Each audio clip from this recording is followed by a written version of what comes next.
Alhamdulillahirabbil alamin wassalatu wassalamu ala asrafil anbiya'i wal mursalin habibana wa nabiyyana Muhammadin sallallahu alaihi wasallam wa ala alihi wa ashabihi wa man tabi'ahum bi ihsanin ila yaumiddin wa ba'd. Qala Allah ta'ala fi kitabihil karim a'udzu billahi minasyaitonir rajim bismillahirrahmanirrahim kaila yakuna dulatan bainal aghniya'i minkum wa ma atakumur rasulu fakhuduhu wa ma nahakum anhu fantahu. Amma ba'd, fa inna asdaqal hadits kitabullah wa khairal huda Nabi sallallahu alaihi wasallam. Alhamdulillah, syukur Allah Subhanahu wa taala yang telah memberikan kepada kita kenikmatan iman, Islam dan ihsan serta hidayah kita itu untuk masih memiliki semangat dalam thalabul ilm, dalam kuliah ini ya, karena banyak juga orang-orang yang belum diberikan hidayah untuk bisa kuliah, untuk mencari ilmu, menambah ilmu gitu ya, dan juga ada yang sudah dapat gitu ya, sudah dapat hidayah tapi menjalankannya itu pun agak sulit. Ada juga yang sudah jalan di tengah jalan. Ini kakak kelas kita dari dari Citerep Cilengsi sana bawa mobil macet-macet sudah sampai ke Cibunggulang situ. Ternyata tadi hujan, mampir ke rumah makan, terus WA lagi katanya Pak, aduh tanggung kayaknya, akhirnya balik lagi gitu ya. Tapi insya Allah udah dapat pahalanya gitu ya.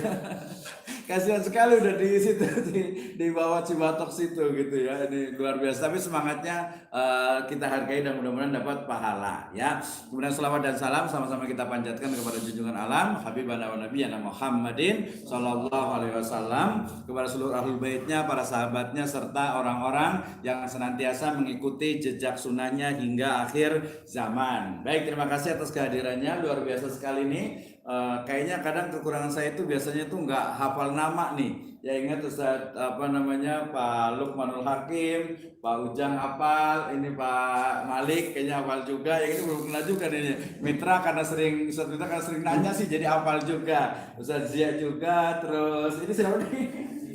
Haji Mahmudin apa? Haji Mustafa, Haji Mahmudin lagi nanti gitu ya.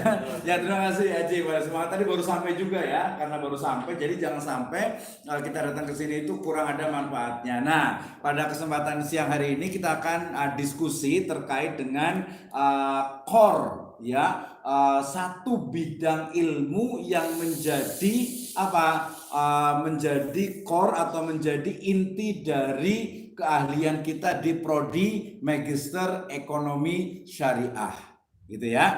Jadi setiap mahasiswa yang masuk ke prodi ini minimal dia harus paham tentang apa itu ekonomi syariah.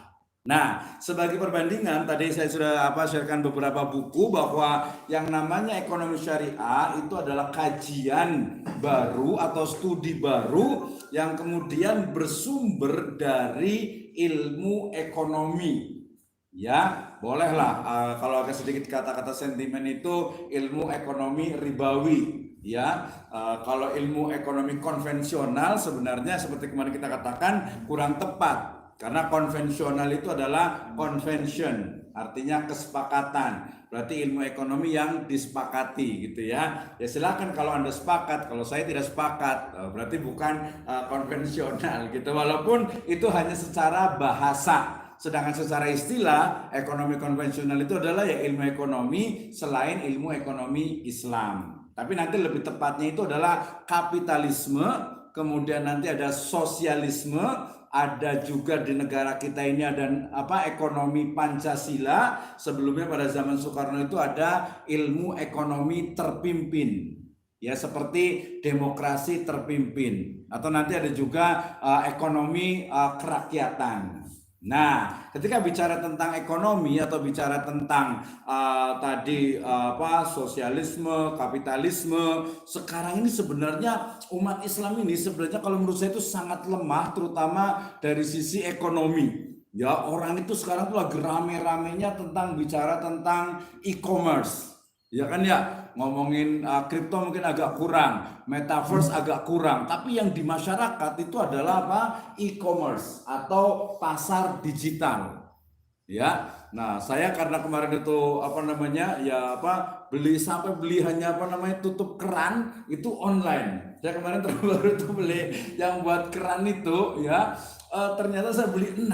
Aduh gitu ya. Ini dan memang riset menunjukkan banyak sekali kementerian dan juga beberapa NGO ya, non government organization, yang mereka menemukan data bahwa lebih dari 80 sampai 90% produk yang dijual di e-commerce, Shopee, Lazada, Blibli, kemudian juga apalagi Alibaba nggak usah ditanya gitu ya, apalagi Bukalapak, Tokopedia, itu adalah produk asing.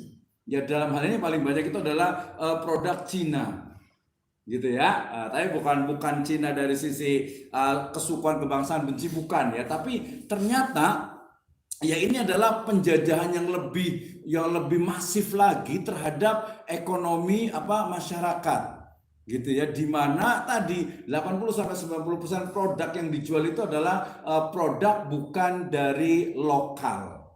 Nah, ini sebenarnya ini ancaman yang sangat besar sebenarnya nih kalau tidak ada kebijakan atau tidak ada gerakan dari masyarakat untuk cinta produk sendiri, cinta Indonesia, cinta produk mungkin lokal. Nah, ini penting sekali karena orang lebih mudah. Kenapa ya? Banyak sih, biasanya banyak dari mulai harga yang lebih murah, kemudian kualitas kadang-kadang ada yang lebih bagus gitu ya, sehingga kemudian orang memilihnya yang mudah, apalagi lagi promo dan lain sebagainya gitu ya. Ini menjadi satu masalah besar sebenarnya ke depannya nih ya, kalau tidak ada kebijakan dari pemerintah. Nah, nanti berarti ketika bicara tentang ekonomi, itu mau tidak lepas dari berbicara tentang kebijakan atau kita sebut saja dengan ekonomi. Ya, nanti sebenarnya lebih tepatnya kalau dalam disiplin ilmu ekonomi itu adalah ekonomi makro.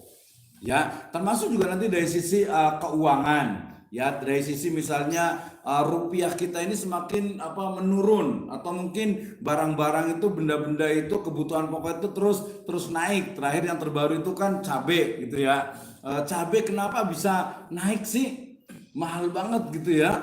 Nah, kenapa? Apa yang terjadi? Nah, sayangnya memang masyarakat kita tuh mungkin udah lelah gitu kali ya, udah capek. Jadi ada satu lembaga institusi yang mereka fokus kepada riset untuk mengcounter kebijakan publik. Ya misalnya kemarin saja ya minyak goreng saja itu sudah normal lagi, udah nggak ada masalah gitu ya. Padahal bisa jadi ke depan itu akan terjadi lagi. Misalnya tadi cabai, kenapa cabai itu bisa naik? Ya ketika ditanya mungkin alasannya itu adalah karena banyak terjadi gagal panen gitu ya. Nah, kalau misalnya yang umum itu biasanya padi. Kenapa padi itu kadang harganya itu, berasnya itu kalau di petani itu murah, giliran ke perkotaan itu mahal. Nanti alasannya adalah karena cost untuk distribusi. Nah, sebenarnya bagaimana distribusi dari padi, termasuk juga tadi cabai dan lain sebagainya.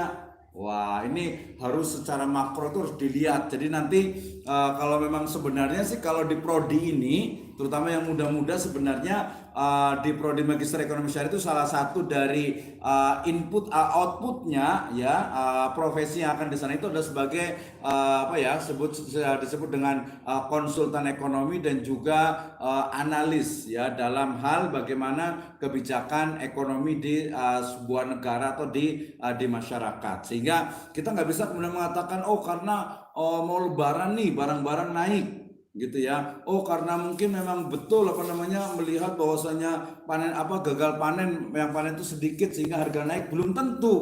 Ya kenapa perlu dicek kembali, betul tidak seperti itu. Nah, oke ya. Jadi kita harus sebenarnya bisa lebih detail lagi ketika melihat bagaimana masalah-masalah yang ada di masyarakat gitu ya, termasuk juga nanti politik ekonomi yang ada di pembahasan juga. Oke, nah sekarang kita akan lihat nih, kita akan tanya satu-satu. Sebenarnya boleh sambil baca juga sih. Kita akan mulai dari di pertemuan pertama itu kan sebenarnya membahas tentang ruang lingkup dari ilmu ekonomi. Boleh langsung ke bawahnya, boleh juga boleh dilihat ya.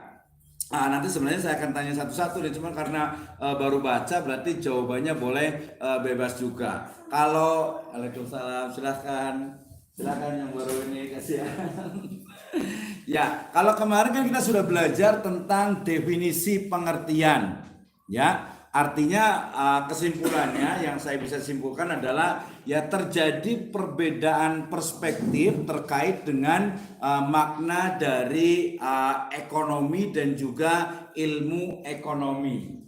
Saya tanya ke Ustadz Aji nih, Kang Aji nih. Kira-kira perbedaan perspektif tentang ilmu ekonomi atau aktivitas ekonomi antara Islam dengan yang lain itu seperti apa sebenarnya? Ya, melihat ilmu ekonomi dan juga aktivitas ekonomi Islam seperti ini, non-Islam seperti ini. Kira-kira seperti apa? Sudut pandang pengertian atau dari ya sudut pandang pengertian definisinya. Mungkin salah satu komponen definisi itu kan ada pernyataan tujuan kan ya. Ada tujuan. Mungkin kalau di pernyataan tujuan definisi ekonomi konvensional itu apa ya? Iya memang bukan tidak sepakat, tapi ada perspektif yang berbeda ketika melihat ilmu ekonomi.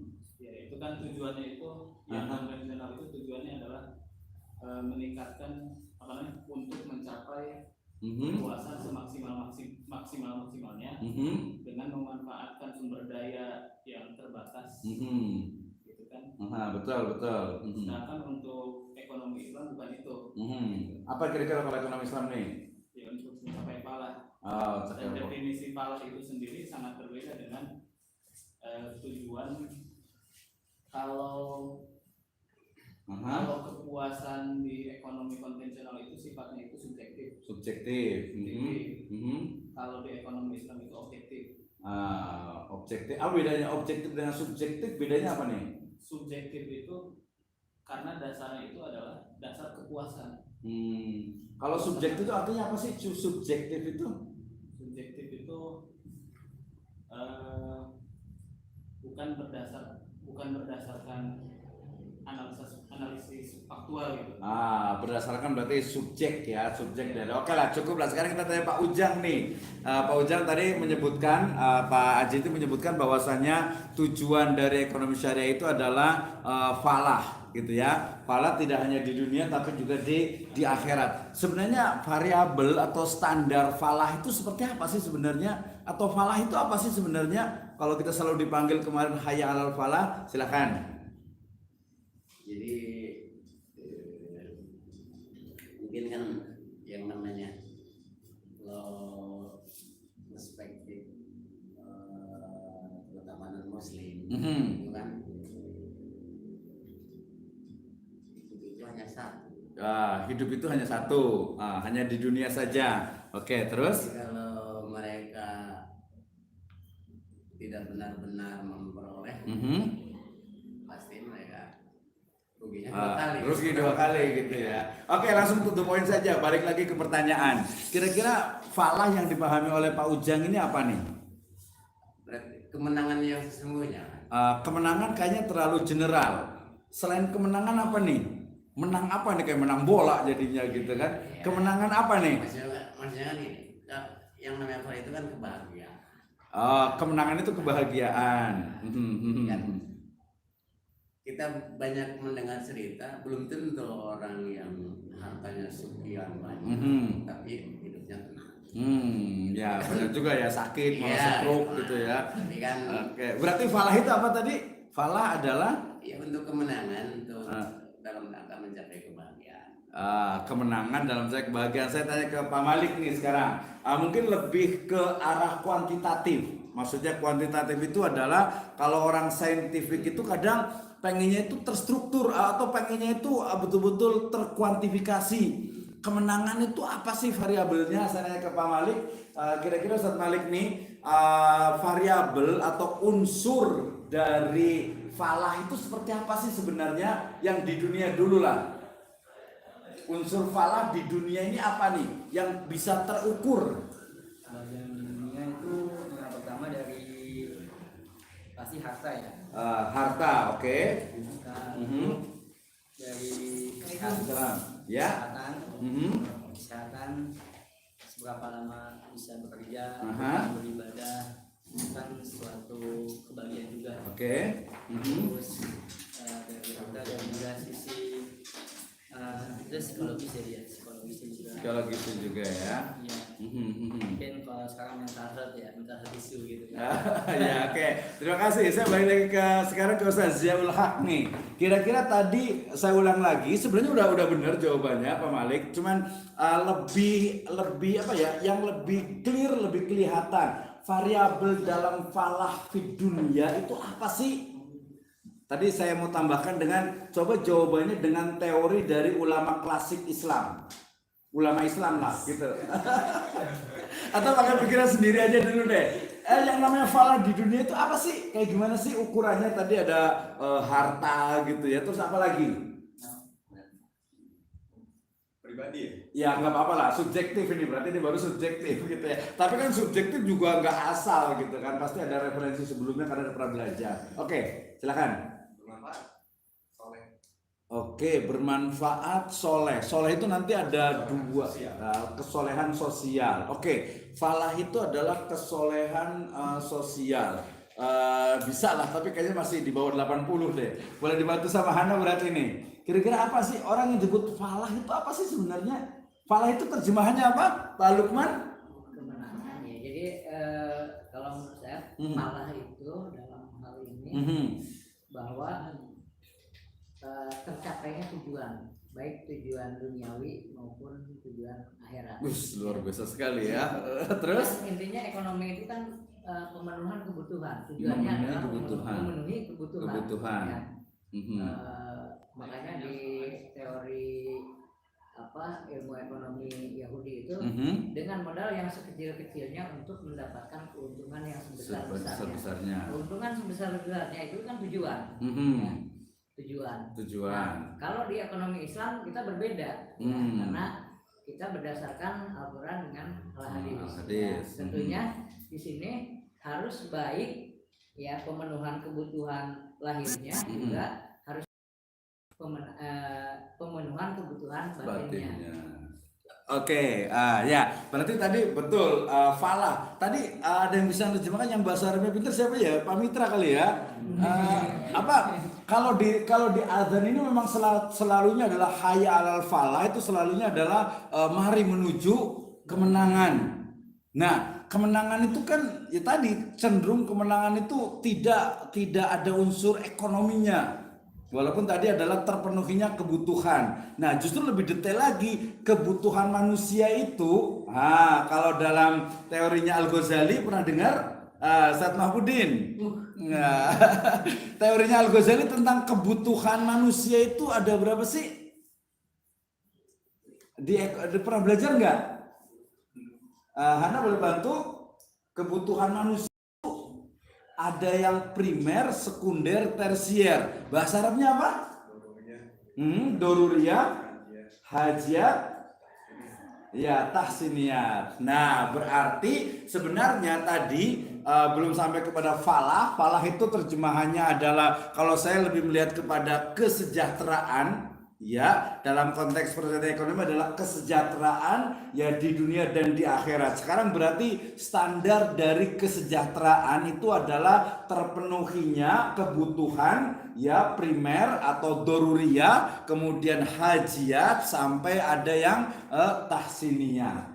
Nah, itu berarti berbicara tentang apa? Tentang falah kalau bicara tentang ekonomi syariah. Nah, sepertinya Ustaz Fajar masih agak-agak bingung nih, mudah-mudahan sudah nyambung. Jadi tadi kita sudah bicara tentang beda antara ekonomi syariah dengan ekonomi konvensional, bahwasanya ekonomi konvensional karena dia dibangun di atas optimalisasi mengoptimalkan utility satu manfaat dari sebuah benda, maka kemudian di sana tidak ada unsur diniyah atau tidak ada unsur agamanya. Sedangkan tadi nyambung bahwa dalam Islam itu tujuannya adalah ekonomi berdasarkan tujuannya, sebenarnya ini di belakang harusnya sih, berdasarkan tujuannya itu adalah falah di dunia dan di akhirat. Falah diterjemahkan sebagai kesejahteraan ya dalam konteks terpenuhinya kebutuhan doruriyah, kebutuhan hajiat sampai kebutuhan tahsiniyah. Oke, lebih ke praktek teknis detail lagi. Di sini ada yang suka dengar tentang istilah Yayasan Lembaga Konsumen Indonesia belum? YLKI. Oh, kayaknya Pak Lukman terus nih, tapi pengennya gantian gitu ya. Yang di sini pernah dengar YLKI? YLKI itu adalah satu lembaga, ya, satu lembaga yang dia menjamin apa? Menjamin apa, Pak Lukman? Kepuasan konsumen. Ya, menjamin bahwasanya konsumen itu tidak dirugikan, konsumen itu dilindungi. Ya, lembaga perlindungan konsumen jadinya ya. Oke, lembaga perlindungan konsumen di Indonesia. Kira-kira kalau dalam perspektif Islam ada yang kurang nggak? Di lembaga perlindungan konsumen ada yang kurang tidak? Misalnya saya jalan ke satu hypermart, kemudian saya lihat-lihat makanan. Ya karena saya muslim, seharusnya YLKI dan juga lembaga perlindungan konsumen itu seharusnya apa? Bisa memproteksi atau bisa melindungi hak saya sebagai konsumen muslim. Berarti di YLKI itu apa? Ya salah satunya apa? Hak layanan konsumen. Kemudian tadi sebenarnya ujungnya salah satu produknya adalah dia harus ada halal, harus jelas. Kemudian hak spiritual atau hak keagamaan atau hak melaksanakan ibadah.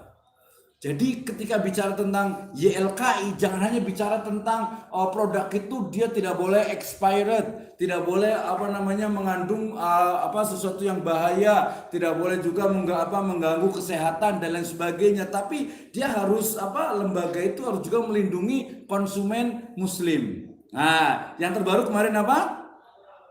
Produk apa yang di Jakarta itu yang viral juga?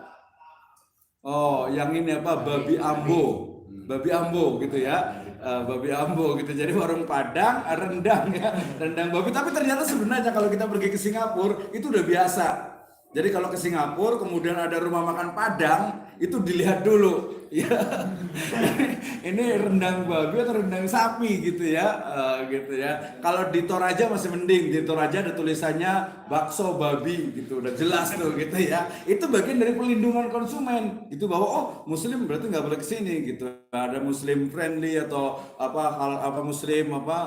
halal restoran dan sebagainya. Oke, itu tadi teknisnya bahwa dalam Islam ternyata yang fala, yang doruriyah, kebutuhan doruriyah itu bukan hanya kita mengenali itu ada apa? Kebutuhan pokok ada berapa, Ustaz Fajar? 3. Apa aja? Itu semuanya kebutuhan pokok. Yang primer itu apa saja? Ya, yang harus ada kalau enggak mati. Pangan, terus sandang, pangan, papan, terus apa lagi? Iya, kesehatan. Ada yang kurang nggak kira-kira? Pendidikan. Kalau pendidikan sih orang Baduy juga nggak sekolah juga sih, hidup juga gitu ya. Itu masuk ke, tapi bisa juga. Nah, kira-kira ada yang kurang nggak? Tadi perspektifnya apa? Kebutuhan yang orang Timur itu dia jadi kebutuhan pokok gitu. Iya, karena di kita pendidikan itu tidak dijadikan pokok. Iya, pendidikan penting nggak sih? Ya tergantung perspektif melihat pendidikan. Kalau melihat pendidikannya itu hanya bangku sekolah, ya tidak tepat juga. Karena banyak pendidikan itu yang tidak di bangku sekolah. Pesantren Salafiyah misalnya, kemudian mungkin juga ada PKBM, apalagi sekarang dengan konsep sekolah alam gitu ya. Di Baduy walaupun mereka tidak ada pendidikan formal, tapi mereka juga, anak-anaknya juga diajarkan bagaimana ya sekolah alam gitu ya. Nah, oke. Ada yang bisa jawab nggak kira-kira kebutuhan apa yang menjadi doruriyah, menjadi wajib, menjadi darurat, menjadi satu hal yang harus ada? Ibadah. Ibadah atau dalam kata lain adalah ya agama. Agama penting gak sih? Sepenting apa dengan makanan? Nah itu berarti udah lulus nih, lumayan gitu ya. Walaupun Bagus surga. Kayak ini dong, siapa Eril dong berarti. Iya, rahimahullah gitu ya. Nah, maksud saya, tapi ini memang tidak pernah terpikirkan seolah-olah itu kebutuhan doruri ya, kebutuhan yang sifatnya itu pokok, kebutuhan primer itu ya cuman pangan, sandang, papan. Ya, agama itu nggak masuk tuh. Salah nggak sih kira-kira? Ya kalau kita ketemu dengan orang sekuler, mengatakan ya enggak lah, agama itu nggak penting. Bahkan makanya ada muncul agama itu candu masyarakat, gitu kan ya. Itu walaupun sebenarnya sulit, tapi memang itu terjadi gitu. Makanya kalau ada bau-bau agama itu kesannya tuh kayak gimana gitu kan?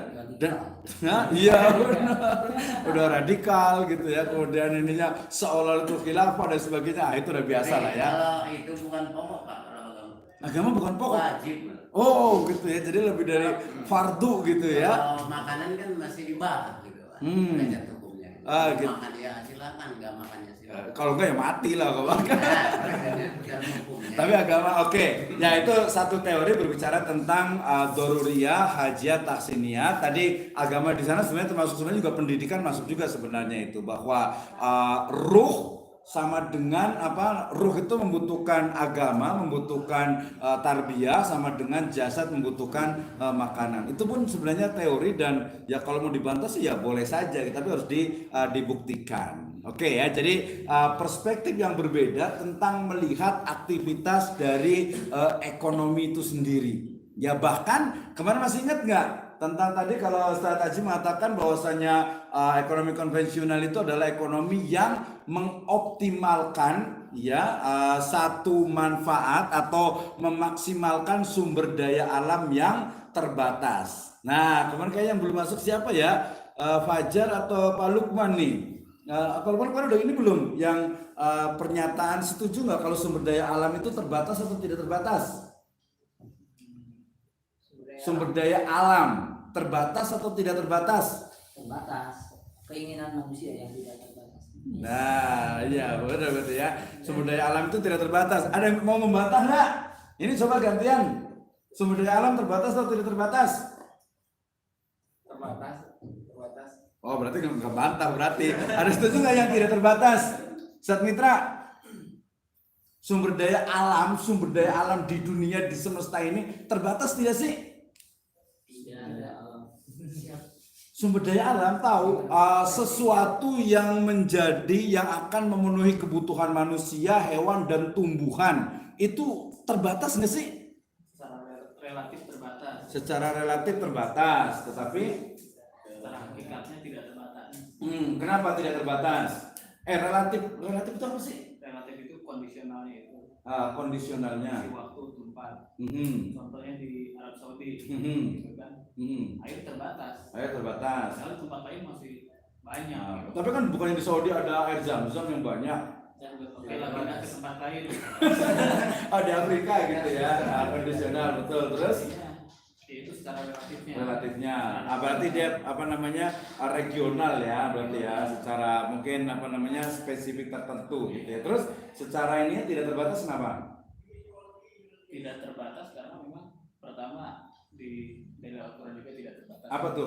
Dari Al-Quran ada apa tuh? Ayat atau apa gitu? Ayat sih. Terjemahannya aja. Terjemahannya. Dulu pernah kita bacakan kalau nggak salah itu. Iya. Pernah ya. Saya enggak. Berarti tidak wama min dabatin fil ardi illa. Gitu gantian Pak Mahmudin berarti nih. Ini udah cukup gantian ini. Artinya tadi terjemahnya artinya apa sih? Tidak ada satu binatang melata pun di dunia ini akan pasti beli rezekinya. Maksudnya dari ayat ini kayak gimana tuh? Iya, maksudnya apa tuh? Dibantu sama Pardi berarti. Apa kira-kira nih?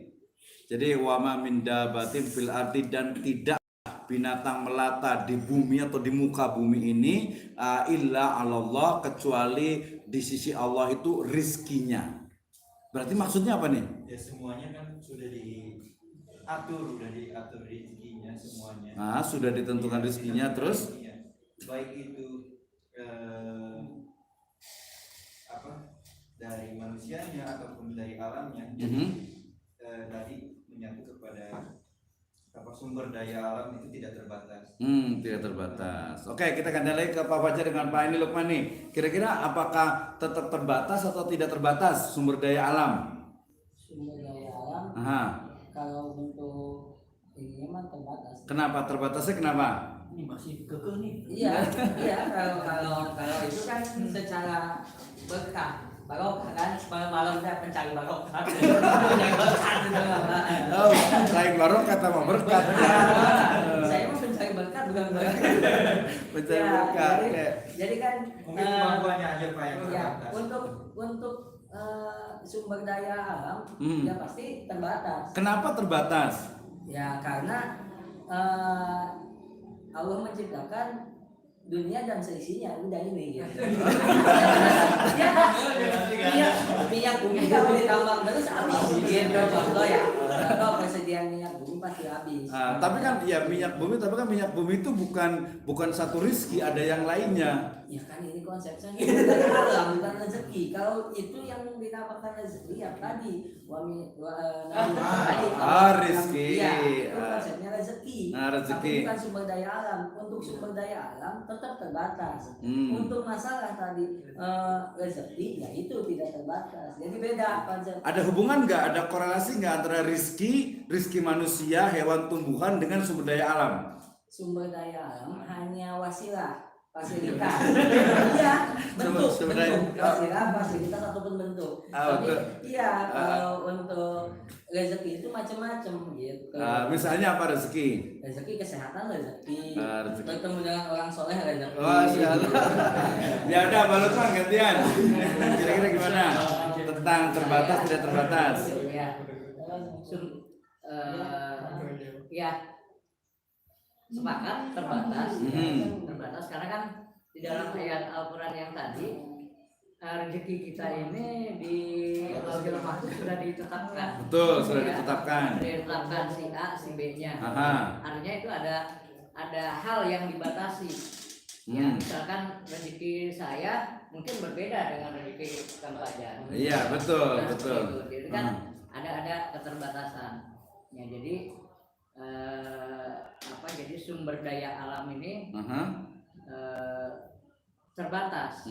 Sumber daya alam terbatas. Tapi kan kalau rizkinya Pak Lukman dengan Fajar beda-beda. Ya rizkinya Pak Lukman tuh ya ada gitu. Rizkinya Eril tadi itu ya sampai di situ, makanya meninggal, sudah nggak ada lagi. Kan kalau rezekinya orang itu udah habis ya dia udah meninggal. Kalau rezeki orang itu masih hidup, dia tetap aja dia akan ada rizkinya. Tapi kemudian ketika melihat lebih global, oh ini ada rizkinya, ini ada rizkinya. Orang yang baru lahir ada rizkinya juga, semut ada rizkinya. Berarti kan memang tidak terbatas. Tidak terbatas. Tapi yang kan tetap terbatas itu kemampuan. Kemampuan apa? Kemampuannya. Tetap gimana? Tetap terbatas karena kan dunia ini juga ada batas akhirnya. Hari kiamat selesai, artinya itu ada. Tapi kan hari kiamat bukan batas, hari kiamat justru awal dari kehidupan baru. Kan beda lagi. Nanti di akhirat nggak ada sumber daya alam. Ya dia sumber daya alam itu masuknya ke dalam makhluk. Iya, maksud saya sumber daya alam sebenarnya kalau berpikir lebih lagi sumber yang dimaksud dengan sumber daya alam itu apa gitu ya. Sumber daya alam itu adalah segala sesuatu yang memenuhi kebutuhan makhluk. Berarti udah semuanya tuh.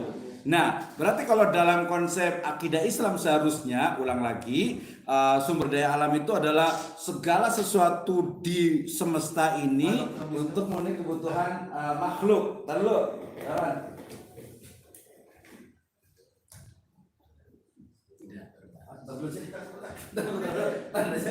oke, lagi semangat nih. Tunggu kuliah aja. Nah, saya ulang lagi. Langsung saya aja dulu. Suruh tunggu dulu kita bilang ya. Ada guru dulu. Jadi sumber daya alam itu adalah segala sesuatu di semesta ini untuk memenuhi kebutuhan makhluk. Ya makhluk berarti semuanya. Kemudian konsep dalam keyakinan agama Islam itu bahwasanya seluruh makhluk itu sudah ditetapkan dari mulai takdirnya sampai kepada rizkinya. Berarti semua makhluk di dunia itu rizkinya itu sudah ada masing-masing. Ada yang lahir kemudian meninggal, berarti rizkinya sampai di situ. Ada yang 2 tahun, 3 tahun, 10 tahun, 9 tahun dan sebagainya, itu rizkinya sampai di situ. Nah, tetapi kemudian memang perspektif yang berbeda melihat seolah-olah itu tadi minyak bumi itu habis, padahal ketika minyak bumi habis Allah Subhanahu wa taala bisa jadi akan memberikan rizki yang lainnya.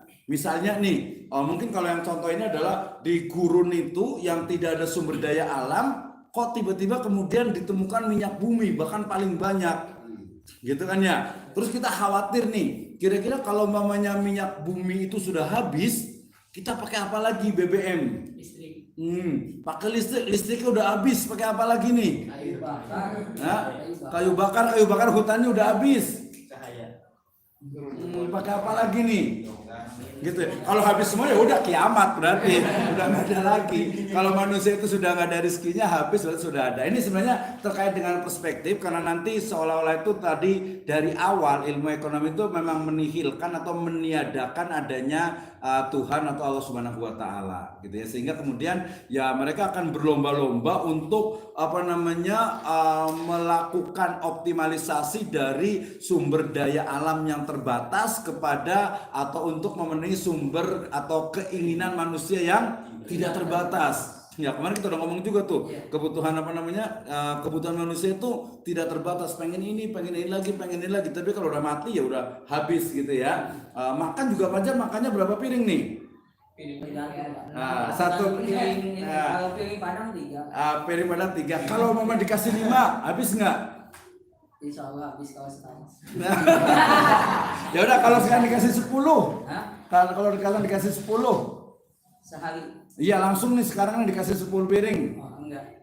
Oh berarti terbatas. Dikasihnya doang.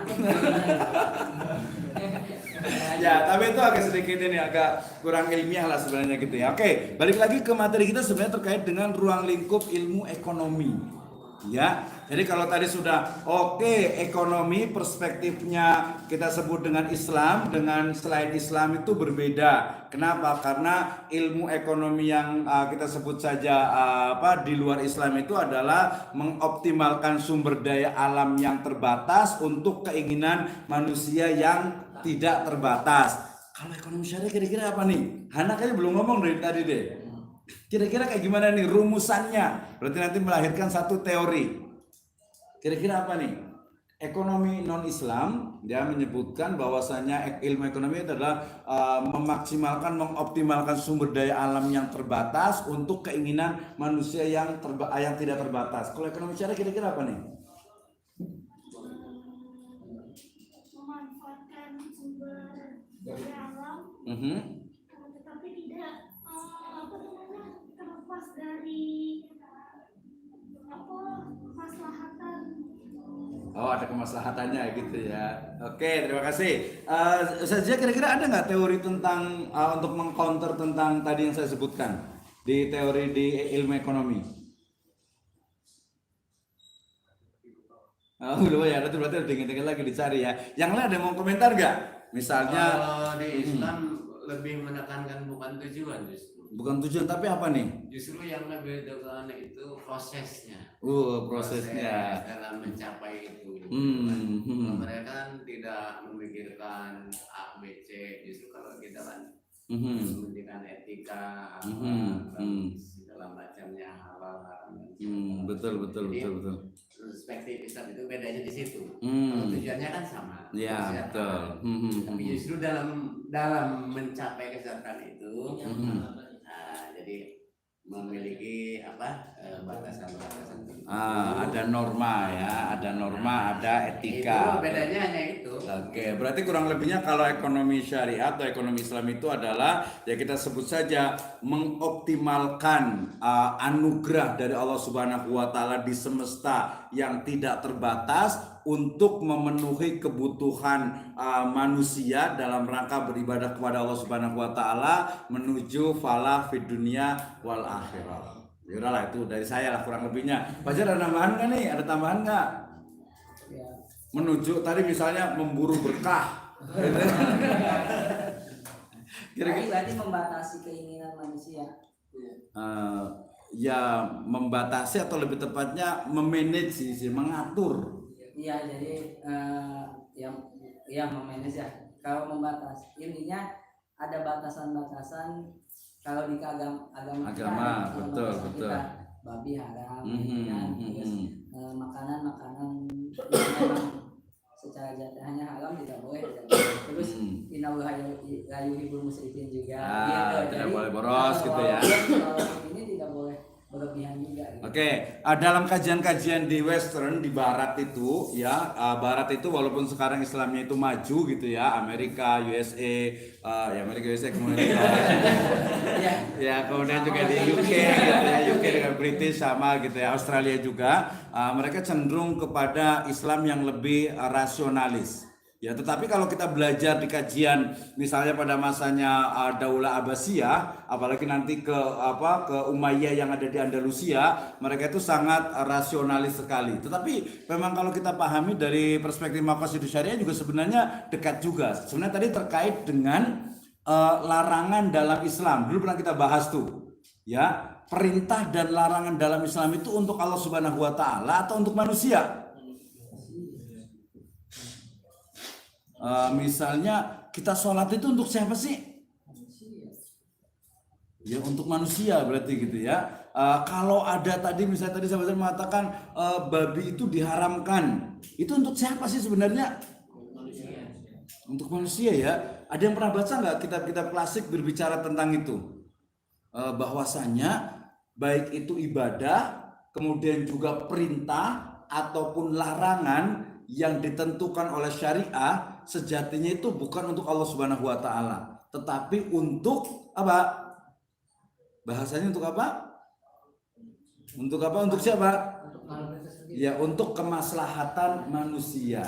Nah, ini yang berkembang sehingga kemudian untuk mencari kemaslahatan itulah sains, ilmu pengetahuan itu perlu dikembangkan. Ya, kemarin saya bilang, kenapa sih ginjal itu kok yang paling cocok itu ginjal babi? Gitu ya, limpa misalnya atau mungkin jantung kok yang cocok itu jantung babi gitu. Kenapa nggak ada yang lainnya? Ya karena memang perspektif atau paradigma mereka itu yang diriset itu juga tidak melihat haram atau halal. Kemudian balik lagi ke tadi bahwa yang namanya tadi segala sesuatu babi itu haram sebenarnya bukan untuk Allah gitu. Itu pasti ada manfaatnya dan perlu diriset. Ya kenapa khamr itu tidak diperbolehkan, termasuk kemarin kenapa riba itu diharamkan, kenapa maisir perjudian itu tidak boleh, kenapa gharar itu tidak boleh. Ya misalnya saya kemarin lagi-lagi di e-commerce juga saya beli 2 botol untuk cairan atau serbuk sih untuk got yang mampet gitu kan ya, tempat cuci piring mampet gitu, sudah tuangkan 1 ada efeknya sedikit gelelet itu, udah nggak ada lagi, diem lagi pada ini masih mampet lagi, saya masukin lagi 1 lagi, ternyata wah ini berarti saya kemakan iklan gitu. Beli juga cairan untuk yang bocor-bocor disemprot di iklannya langsung gitu ya. Paralon pecah langsung disemprot langsung nggak bocor. Pak, belinya aturan yang di iklan itu. Hah? Belinya yang di iklan itu. Misalnya botol yang di iklan Yang itu. kan iklannya ada video. Pak Lukman saya beli apa tadi? Yang memang itu yang apa? Oh kan itu beli colokan di sini. Oh iya. Gitu. Ya. Siapa? Colokan. Ya itu gharar. Nah pertanyaan tadi, kenapa gharar atau bahkan sampai ke penipuan tadi itu tidak boleh dalam Islam? Ya karena terkait dengan kita sebut muamalah antar manusia. Ya sama juga saya kemarin juga beli ini fried chicken karena saya kemarin agak sakit. Dulu ingat waktu pas saya COVID itu saya beli chicken yang sadas ya, yang saya pedas gitu kan ya. Nah kemarin saya beli lagi tuh. Saya beli iseng-iseng, ini namanya kayaknya Islam ini, Abah Chicken kalau nggak salah di daerah Cimanglit kalau nggak salah itu Abah Chicken. Saya beli kayak orang Islam nih gitu. Pas beli ternyata asin banget gitu ya. Udah chickennya asin terus bumbunya itu yang pedesnya itu aduh nggak enak banget gitu ya. beda banget dengan saya sebutkannya the besto gitu ya, atau mungkin yang dokter chicken agak lumayan juga, ini beda banget, bukan yang Kentucky lah terlalu, jadi bukan KFC kejauhan gitu kan ya. Oh ini aduh ini kayaknya. Nah kalau berarti dia asin kemudian sambelnya juga sausnya juga nggak enak gitu, otomatis kan ya udah beli sekali doang, nggak bakalan lagi beli lagi tuh. Nah berarti kan terkait juga ini memang untuk manusia. Kenapa kita tidak boleh menipu? Kenapa kita tidak boleh, kalau dagang itu harus betul-betul antarodin. Harusnya kalau yang syari berarti kalau mamanya ada keluhan, saya tulis di itu juga bahwa ikan ininya terlalu asin gitu ya, kemudian ininya sambelnya itu nggak enak dan sebagainya gitu. Harusnya ya udah Pak, kalau gitu kita ganti aja Pak. Kita tuh mungkin di sana ada lihat, oh ini mungkin salah ketika gorengnya mungkin gitu. Nah itu bisa juga nanti, makanya dalam Islam itu ada namanya hakul khiyar. Udah tahu yang ini hakul khiyar itu apa? Memilih apa? Memilih dalam transaksi apakah untuk melanjutkan atau membatalkan. Ya berarti ini udah bisa nih. Berarti yang belum ditanya mana ya? Oh yang ini berarti ya. Nah, ada salah satu khiyar namanya itu adalah khiyar aib. Maksudnya apa khiyar aib itu? Bila ada kecacatan bisa dikembalikan. Apa cacatnya kayak gimana misalnya? Ya, kayak tadi Pak Lukman tuh, yang beli colokan datangnya catatan.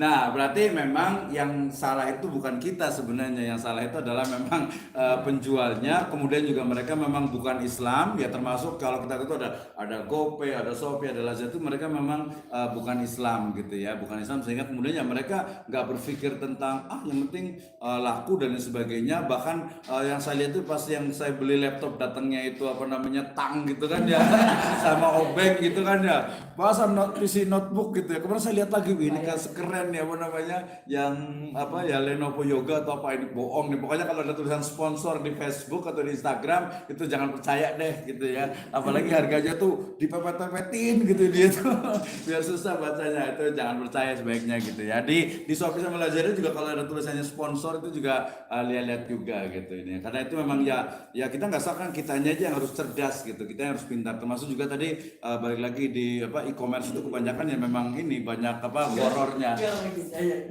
kelas bapak dokter aja Makanya beli laptop datang itu tang sama obeng. Aduh. Oke. Jadi tadi bicara tentang apa? Ruang lingkupnya. Nah, ketika bicara tentang ruang lingkup dari ekonomi, itu juga nanti akan biasanya mengambil tuh dari teori-teori dalam ekonomi tadi non-Islam. Misalnya berarti yang dibahas dalam ekonomi itu apa sih? Nah, dalam ilmu ekonomi, utamanya ekonomi syariah, tadi Pak Lukman menyebutkan juga bahwasanya ekonomi syariah adalah ekonomi yang bersumber dari Al-Quran dan hadis. Betul sebenarnya, tetapi ada komanya. Sebagai sebuah ilmu pengetahuan, dia tidak juga harus tekstual dalam artian itu yang ada di dalam ayat Al-Quran ataupun hadis. Bahkan banyak sekali ilmu pengetahuan itu yang muncul dari ada dua disiplin ilmu. Kalian masih ingat? Yang pertama adalah ada apa aja? Dua disiplin ilmu dalam Islam. Ada ilmu qauliyah, satu lagi ilmu kauniyah. Nah ini dua-duanya, jadi nggak bisa tuh kecuali kalau ilmu tentang akidah, ilmu tentang ibadah, itu semuanya adalah harus qauliyah. Tapi kalau tentang muamalah ya itu dia harus terkait juga dengan kauniyah. Gak bisa hanya kauliyah saja.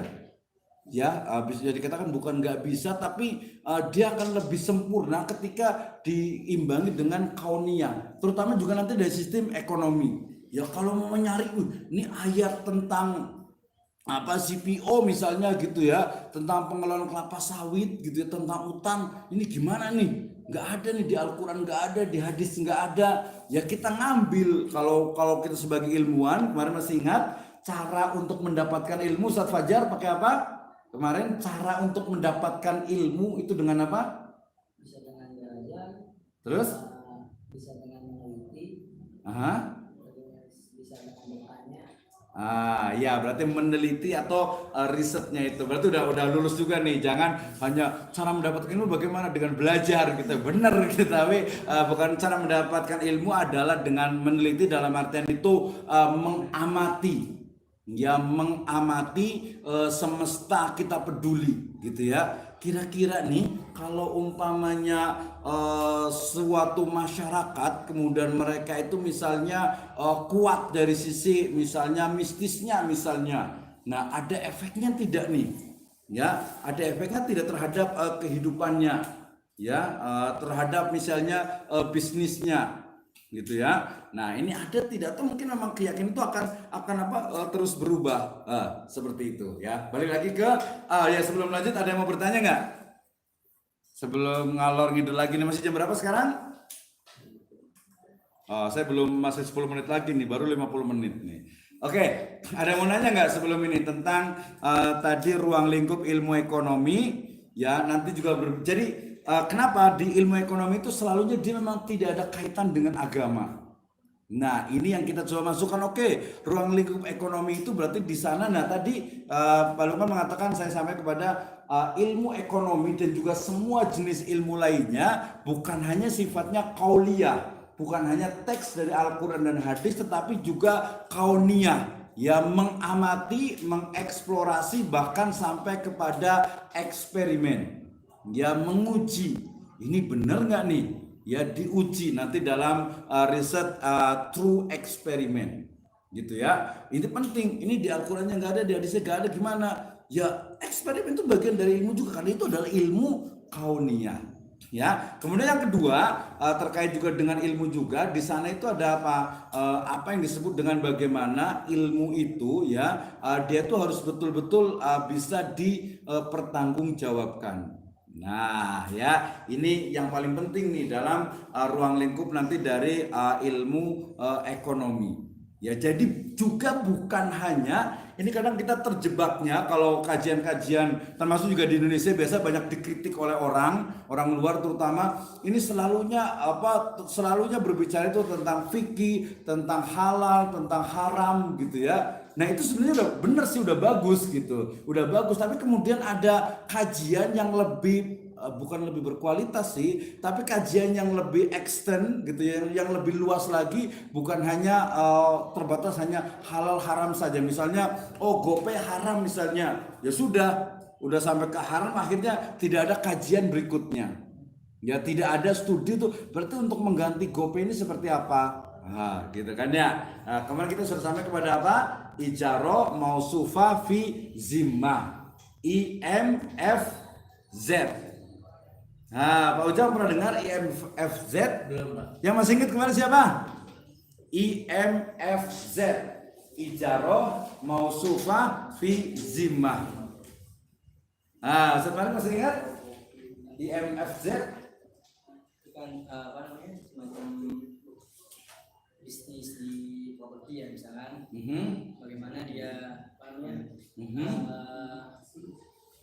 membangun ya, membangun tapi dengan Itu bukan GMBT. itu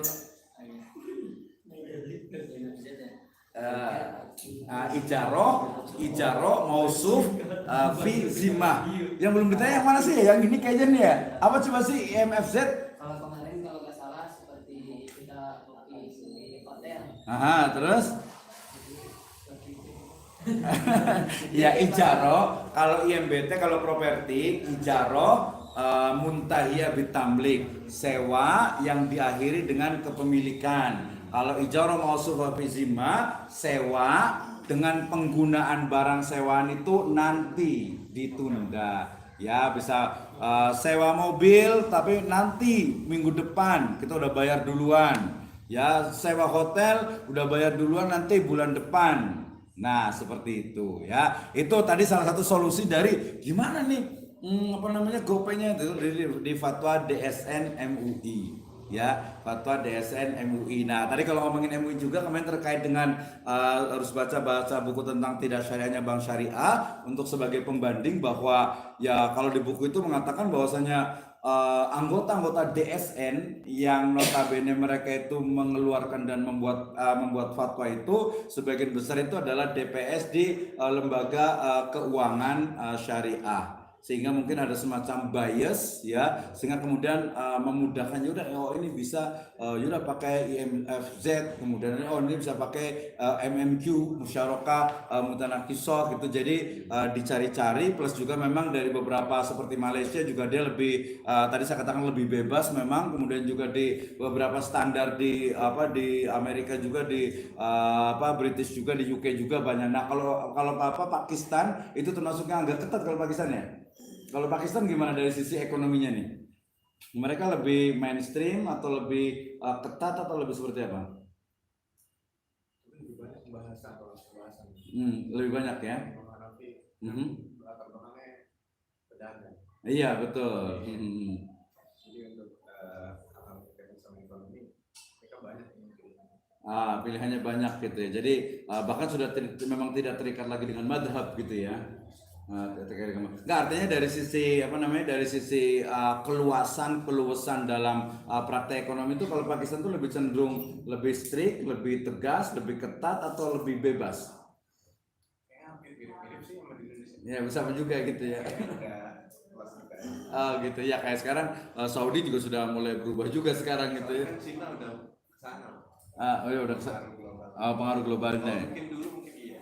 Dulu di awal-awal ya. Iya, memang mungkin the world is flat gitu ya.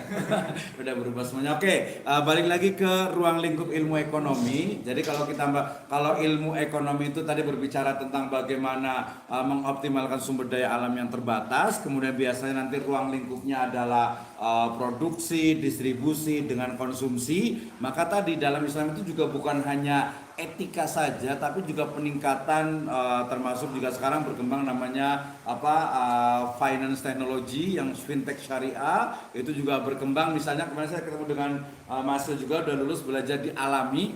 Nanti kalau diperlukan nanti saya udah ngomong kita mungkin kita undang untuk bisa presentasi tentang Alami. Alami itu nanti boleh lihat di Android itu adalah fintech syariah.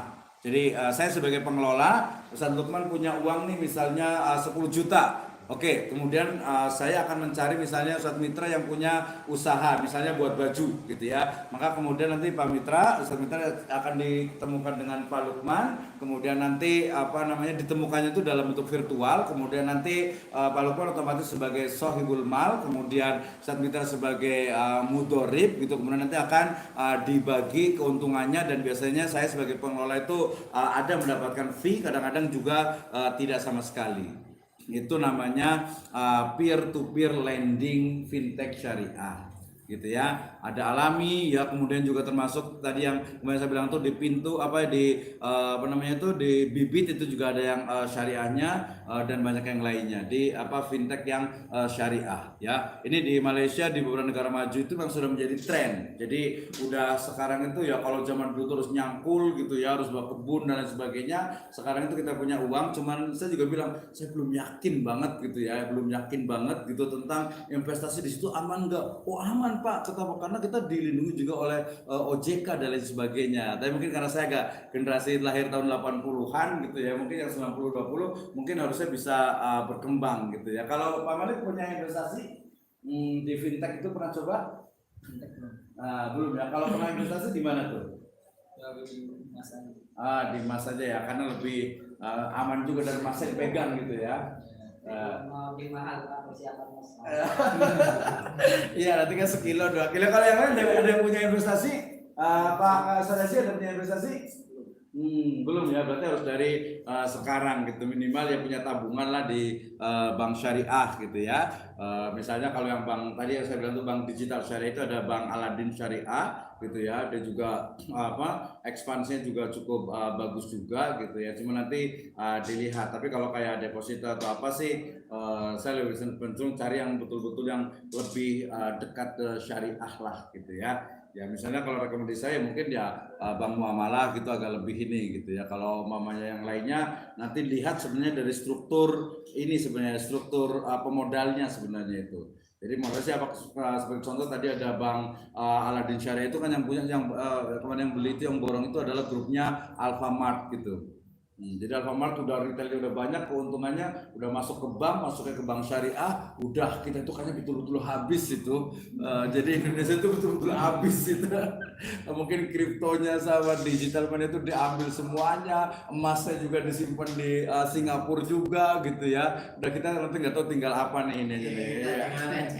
Ya, tapi tetap optimis ya, tetap harus optimis juga, jangan langsung pesimis menyerah gitu. Karena tadi sumber daya alam tidak terbatas.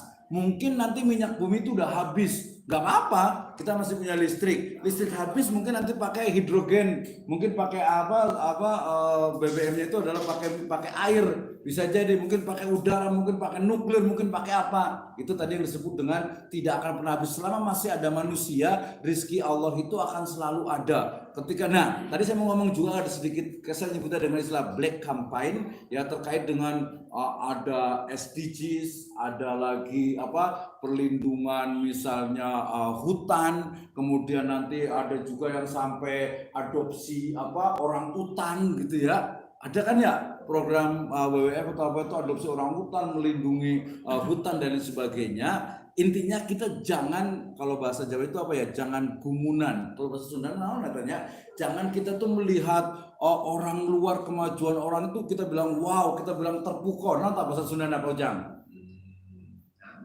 Jadi misalnya kita melihat Barat, melihat Cina, melihat Korea itu, keren gitu. Nah, entah Pak Lukman apa bahasanya itu? Banget.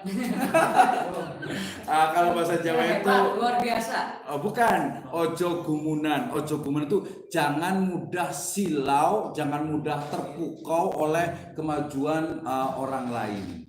Gitu ya, atau bangsa lain jangan gitu. Kenapa? Jepang maju itu berkembang tapi tingkat bunuh dirinya paling banyak.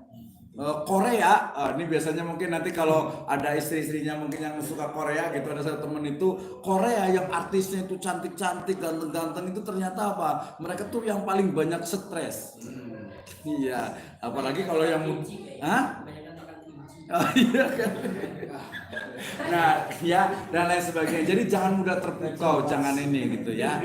Tetapi kita juga jangan kemudian diam tidak ada ini. Makanya sebagai akademisi, sebagai ilmuwan tuh kita harus mikir berarti ini apa nih. Ya jangan terjebak kepada ini haram, ini halal. Bahkan kalau perlu itu kita riset dulu, lihat dulu ini bener nggak nih. Gitu ya, diteliti, mikir ini mana ayatnya, mana hadisnya. Nggak ada ayat, nggak ada hadis, berarti ini mungkin pakai pendekatan apa nih? Ada teori maslahah, ada teori makosid, ada teori sadu dzari'ah, ada teori mungkin taisir apa tuh? Masalah mursalah. Ada satu lagi itu ada raful kharaj, ada taisirul amri. Jadi memudahkan sesuatu yang memang tidak haram gitu ya. Kalau yang haram kan lucu, tapi yang memudahkan misalnya sekarang banyak sekali transaksi bisnis gitu ya yang memang perlu diselesaikan ya. Oke, kemudian ada satu lagi iklan itu saya kemarin dikejar-kejar terus nanya tentang nanya ke saya sampai maksa-maksa gitu ya tentang hukum dari PT Base Internasional yang eco racing itu. Sudah ada yang tahu belum hukumnya? Belum, cuman ininya tahu. Gimana sih produknya? Produknya yang kayak sambungan buat ke bensin. Ya itu dulu, tapi sekarang masih ada juga, tapi produknya itu semakin banyak. Dia ada untuk pertanian, agriculture, ada udah banyak sekali sekarang. Nah sebenarnya dia itu bukan produknya insya Allah itu dia halal, nggak ada masalah. Tapi yang paling dibahas itu adalah model marketingnya, model pemasarannya, multi levelnya itu. Jadi model dari rekrutmen, kemudian penjualan berjenjang dan lain sebagainya. Saya belum bisa jawab. Saya bilang itu ya kita nggak bisa menentukan kalau belum tahu hakikatnya. Tapi ada juga sih temen itu yang dia semangat sekali yang saya bilang itu, kayaknya sekali-kali kita undang kayaknya deh. Mau beliau itu orang di Jakarta Timur sini dekat daerah Cijantung situ, kayaknya mau tuh. Kayaknya online kayaknya mau deh. Cuman kita jangan bilang mau ini, tapi kita bilang, kita mau ikut nih gitu. Itu seni dalam meneliti. Kita bergabung nanti. Tadinya mau mancing, mancing. Ya kalau memang halal ya nggak apa-apa. Kenapa? Belum tentu kita mau riset dulu. Nah itu namanya, itu saya pernah mengalami, namanya itu sindrom antropologi. Sindrom atau sindrom peneliti. Jadi kita penelitian malah jadi ke bawah gitu. Itu biasanya di ilmu sosiologi, ilmu antropologi. Ada teman di Sulawesi, di Goa itu, dia orang Jawa sebenarnya, tapi dia penelitian itu di jamaah apa ya? Apa yang di Goa itu yang rambutnya panjang kuning dicat, yang dia Ramadan sama Syawal itu dengan dengan ombak bulan Naksabandia ya? Yang topinya lucu. Ya agak sedikit. Anadir, sama Anadir ya. Dia orang Jawa terus ke sana penelitian gitu ya. Lama-lama dia kena sindrom antropologi. Akhirnya pas ujian disertasi rambutnya udah panjang udah. Tapi ya udah lulus berarti. Kita belum puasa juga. Iya, karena sudah mempraktekkan. Nah, Pajar kayaknya nanti tesisnya mendingan ke Baduy aja. Cocok nih kayaknya nih. Pulang mau maju. Masih mending pulang-pulang nggak pakai baju. Pakai ini doang, sinjang doang samping gitu. Tapi enggak, di sana orangnya baik kok, Masya Allah. Di sana itu saya bikin tulisan yang fikih Sunda itu. Jadi di Baduy itu mereka anti dengan riba, nggak mau mereka riba. Jadi mereka itu kalau punya uang, mereka itu dititipkan ke orang, kemudian uangnya itu dipakai mau apa, mereka tidak mau mendapatkan kelebihan. Mereka juga nggak menggunakan bank, nggak menggunakan bank. Pokoknya mereka bilang riba itu tiba halana nggak haram di dia gitu, dia bilang gitu. Tidak pakai barter hari ini transaksi juga. Sekarang enggak sih sebenarnya, mereka lebih banyak punya duit sih sekarang itu. Cuman duitnya itu disimpan di rumah, tapi lebih banyak itu disimpan di luar, kemudian sama orang luar tuh kadang buat bisnis, buat usaha. Gitu ya. Jadi sistem barternya udah hampir tidak ada sih. Tapi secara ini ya bagus lah gitu. Saya berkali-kali ke sana itu dari sisi ekonomi sebenarnya cukup bagus. Cuman mereka sekarang itu terkendala dengan yang jurnal saya yang di Scopus itu tentang dilema Baduy itu sekarang tanahnya itu terbatas, orangnya itu nambah. Sementara nggak rapi itu nggak boleh, kalau orang Baduy nggak boleh di wilayah yang lainnya. Jadi resikonya mau di situ kekurangan kelaparan atau merubah hukum mereka itu pindah nambah ke tempat lain. Nah itu ya. Kalau yang itu yang jalan-jalan di pinggir jalan itu tujuannya apa? Ya mereka dagang madu tuh kayak semacam dagang madu gitu. Tapi mereka ada beberapa. Jadi kalau dari pola sistem pemerintahan mereka sebenarnya bagus itu. Jadi mereka itu ya kalau ke Jakarta itu ada yang memang jualan, ada mereka sambil, ada juga yang memang sengaja jalan gitu ya. Ya orang sudah mengembara gitu, pengen tahu di Jakarta kayak gimana sih. Nanti kalau sudah pulang, nanti cerita ke teman-temannya, di Jakarta sekarang sudah ada pinisi gitu ya. Udah Monasnya udah berubah tuh emasnya gitu dan sebagainya. Biasa seperti itu. Jadi mereka menjadi sumber komunikasi informasi, betul. Itu benar nggak sih, nggak boleh naik angkot atau apa? Kalau yang dalam iya nggak boleh, memang mereka juga nggak. Pokoknya lihat aja kalau mereka yang pakainya putih, kemudian dia bukan celana panjang, pakai yang kain itu, kemudian nggak pakai sendal, yaitu mereka Baduy dalam.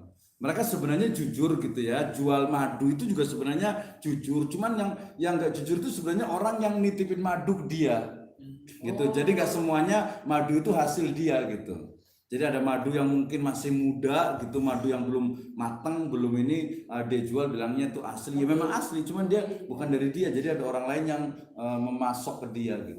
Jadi pantesan kadang kurangin. Iya, jadi nggak semuanya. Kalau mereka udah secara ini jujur sih mereka itu, nggak bohong, nggak ini gitu.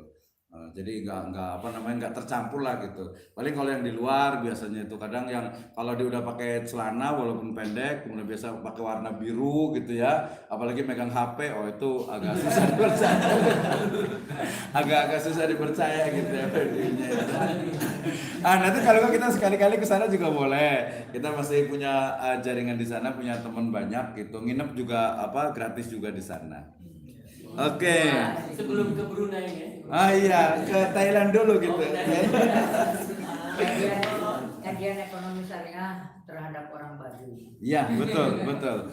Saya kajiannya itu kemarin tuh ya termasuk penyerapan itu. Kalau saya sebenarnya pengen tentang jadi banyak ya karena saya suka sejarah sih gitu ya. Di sana itu kan sebenarnya yang lainnya itu Sunda Wiwitan, ada satu kampung Cicakal Girang itu dia Muslim, di situ ada batu pengantin, di situ ada penghulu dan semuanya itu Muslim dan rumahnya udah rumah batu, ada masjid, ada madrasah Alam Baduy yang kemarin satu madrasah itu pada kesurupan semuanya gitu ya. Akhirnya banyak anak-anak nggak mau sekolah lagi yang muslimnya gitu.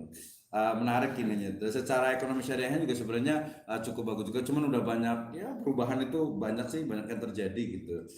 Kalau sehari 2 hari itu masih betah, tapi kalau udah 3 hari saya jamin nggak bakalan betah sih di sana itu. Agak jorok lah gitu iniannya gitu.